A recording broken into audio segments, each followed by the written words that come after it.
buenas tardes, amigos. Este es el programa Diálogos del Montoné. Bueno, hace unas horas se acaba de conocer la sentencia de una sala penal contra el presidente Martín Vizcarra. Se le ha sentenciado a 14 años de prisión, una sentencia que se ha hecho efectiva desde el momento de conocerse la sentencia y se le acusa por cohecho pasivo propio, si no me equivoco, ¿no? Lo cierto es que esta sentencia contra Martín Vizcarra, a nuestro entender, va a empezar a cerrar un ciclo en el que la izquierda peruana reclamaba una superioridad moral en el escenario político. El mejor ejemplo o la mejor fotografía de este intento de reflexionar sobre las consecuencias políticas de la sentencia a Martín Vizcarra es los habitantes o los inquilinos del Fundo Barbadillo. Entonces, todo esto merece una reflexión. Por ejemplo, hasta el día de hoy no podemos tomar una foto de las tendencias electorales porque ha aparecido un tal M. Vizcarra, que supuestamente es confundido con Martín Vizcarra. Nadie sabe cómo se confunde. Eh, es una, es una cosa muy curiosa que han creado las encuestadoras en el Perú y no podemos tomar la foto de la fotografía de las tendencias electorales. Y no podemos desarrollar un buen análisis político tal como se requiere en cualquier comunidad democrática, ¿no? Entonces queremos reflexionar qué significa la sentencia Martín Vizcarra, qué consecuencias produce en el escenario político la sentencia Martín Vizcarra, y en ese sentido hemos convocado al señor Víctor García Toma, docente universitario de larga trayectoria, constitucionalista, exmiembro del Tribunal Constitucional y un hombre de pergaminos académicos e intelectuales de larga trayectoria en el país. Buenas tardes, señor García Toma, gracias por la conversación. Oh, gracias a usted, Víctor, por la invitación tan generosa y muy reconocido por la invitación. No, gracias a usted. Bueno, su primera impresión de la sentencia Martín Vizcarra, impresionante, 14 años. Eh, eh, Era un procesado que hacía gala de una gran soberbia y una seguridad y una confianza que parecía más un recurso político. Yo particularmente, Víctor, siento una doble satisfacción.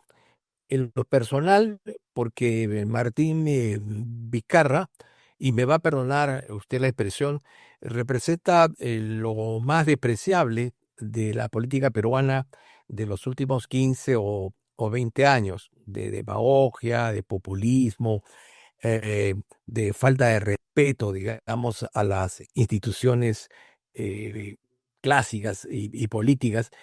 Y en segundo lugar, porque como bien has señalado, y creo que ahí hay un buen ojo avisor, es el ciclo que yo creo que se gesta fundamentalmente con la elección de Humala hacia adelante y que trae la existencia de gobiernos que se olvidan de que los valores existen, de que el pragmatismo, digamos, no se puede superponer, digamos, a las políticas, planes, programas y acciones que todo gobierno serio debe llevar a cabo, y porque de alguna manera se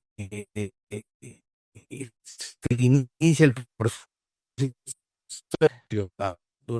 Hemos entre buenos y malos, y se ha utilizado la política y con la complicidad de un sector de la prensa para atacar, para herir justamente, fundamentalmente aquellas posiciones que vamos a llamar desde el centro hacia la derecha han estado arrinconadas, ¿no? No se les ha permitido, digamos, actuar, digamos, con libertad porque eran habían expresiones pletóricas de estigmatización. Creo que se cierra hoy un ciclo.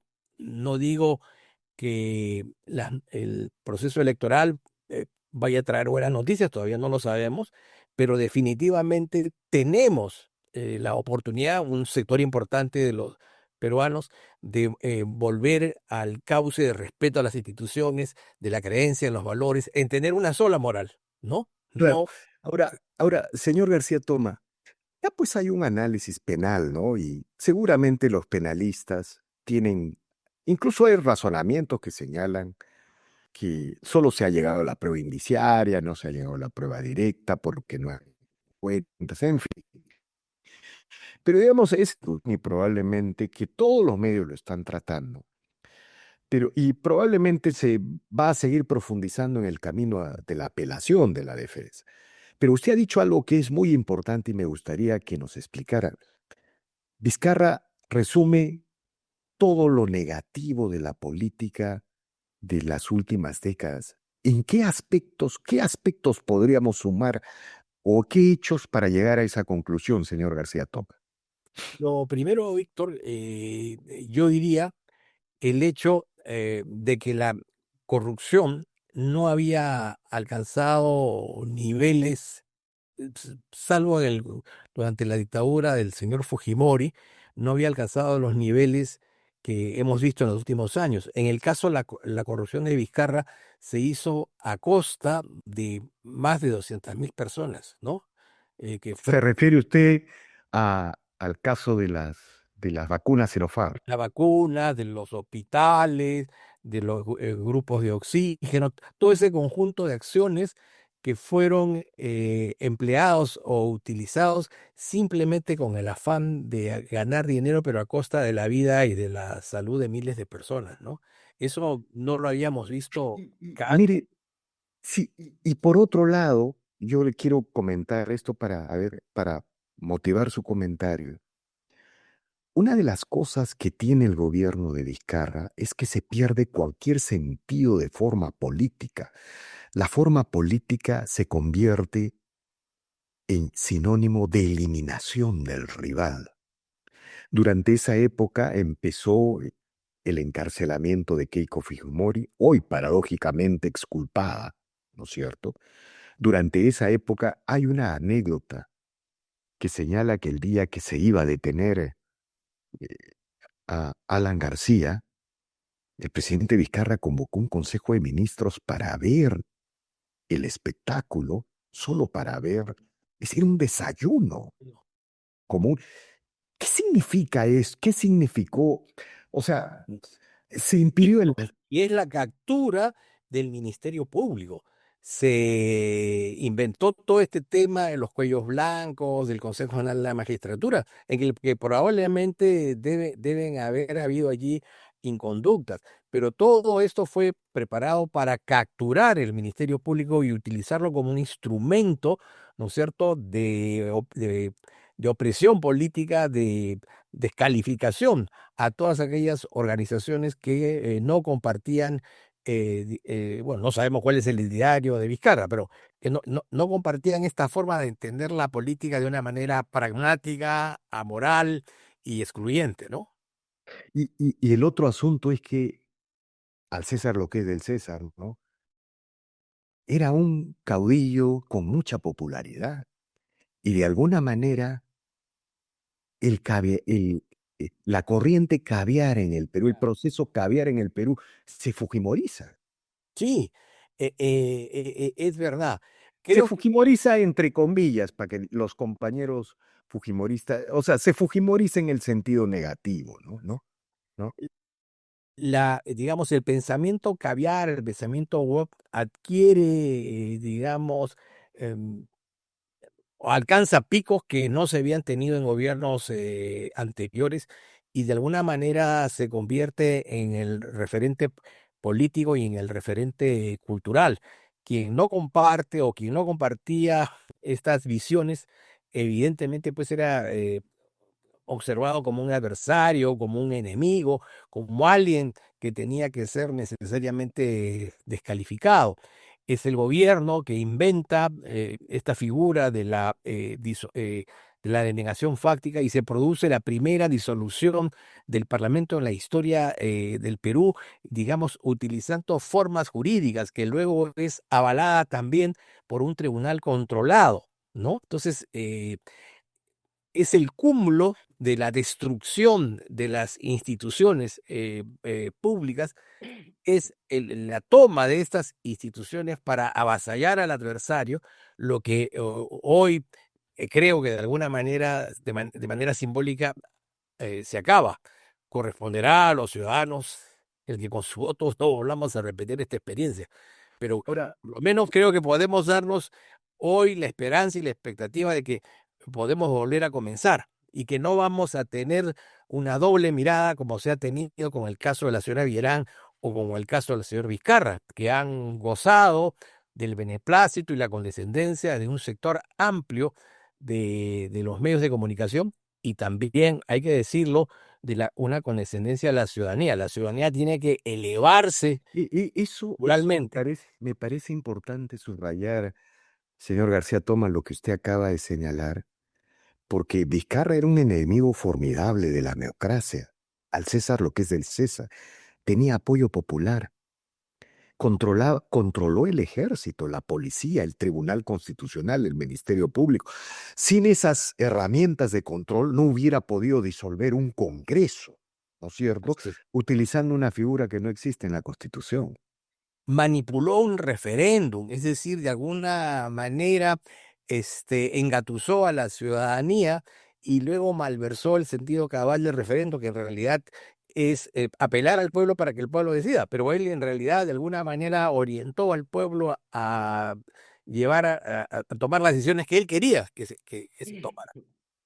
Ahora, cualquier televidente puede señalar que estamos intentando manipular los hechos porque estamos recurriendo a los argumentos políticos, históricos, sociales. No, mire, yo lo que le quería, ya entrando a una regularidad de la política peruana en los últimos tiempos, todo aquel personaje que quiebra la Constitución termina mal. Castillo, Fujimori, Castillo, eh, Vizcarra, Así es. ¿no? Y digamos, lo que se está cumpliendo como regla es lo que estamos contemplando con este desenlace. La Constitución es un instrumento para limitar el poder y garantizar ciertos derechos.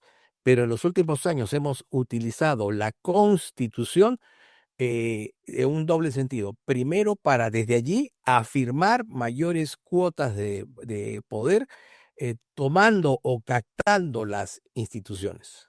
Entonces, digamos, sin llevar a cabo un golpe de Estado típico, el Poder Ejecutivo se termina convirtiendo en dueño del Poder Judicial, en dueño del Ministerio Público, en dueño del Tribunal Constitucional, en dueño de la Junta Nacional de Justicia, ¿no es cierto? Utilizando estos caminos. Y no se ha disparado una sola bala, ¿no? Pero desde dentro del poder y utilizando los resortes de la Constitución, ¿no es cierto? Se alcanza, o manipulando la Constitución, esto se alcanza.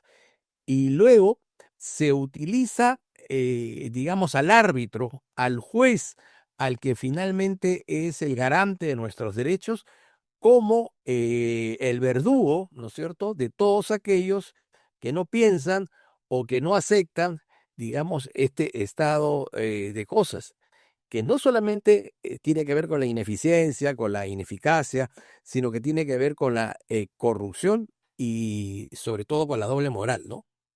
De acuerdo.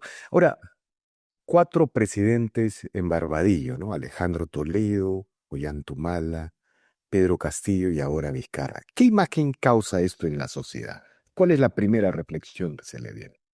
Y, evidentemente estamos en una crisis que se da en ambos sentidos. Hay una crisis política, que es una crisis institucional por la destrucción de los partidos, porque las organizaciones que deberían ser mecanismos de intermediación entre el poder y la ciudadanía se han convertido en sociedades de responsabilidad limitada que tienen un propietario que es el que alquila el logo del partido o subasta las curules y luego sus bancadas o las bancadas se convierten pues en una banda de mercenarios que pasan de un lado a otro y trafican, ¿no es cierto?, con el poder de representación que el pueblo les ha dado. Y en el ámbito de la sociedad civil hemos perdido, digamos, la emoción por ciertos valores como la libertad, el orden, ¿no es cierto? La idea de la representación, ¿no? Finalmente nos hemos convertido en ciudadanos descreídos y de alguna manera nos hemos banalizado como ciudadanos, y esto tiene que ver con este tipo de gobiernos que bajo la luz de un progresismo plumbio, finalmente han conseguido este estado de cosas de las cuales un peruano consciente del pasado que vivió del pasado que tuvimos no puede sentirse de modo alguno orgulloso, ¿no? Ahora, en el exterior se dirá, digamos, una opinión también seguramente encontrada, ¿no? Esto revela la crisis del sistema político peruano, pero por otro lado, esto revela la fortaleza de las instituciones del Perú. En el Perú no se casan con nadie. Podría ser. Lo que creo que digamos, las personas que nos miran no llegan o no pueden apreciar primero es por qué suceden estas cosas. El Perú ha tenido resortes para poder responder y confrontar este estado de cosas. Estamos recuperando el país de ese progresismo. Y yo no soy en modo alguno contrario a, digamos, a que el Perú, digamos, se adapte, digamos, a la modernidad, que pueda crecer, como, digamos, en lo que se refiere a sus cosmovisiones, pero sin renunciar a sus valores básicos y tradicionales, ¿no?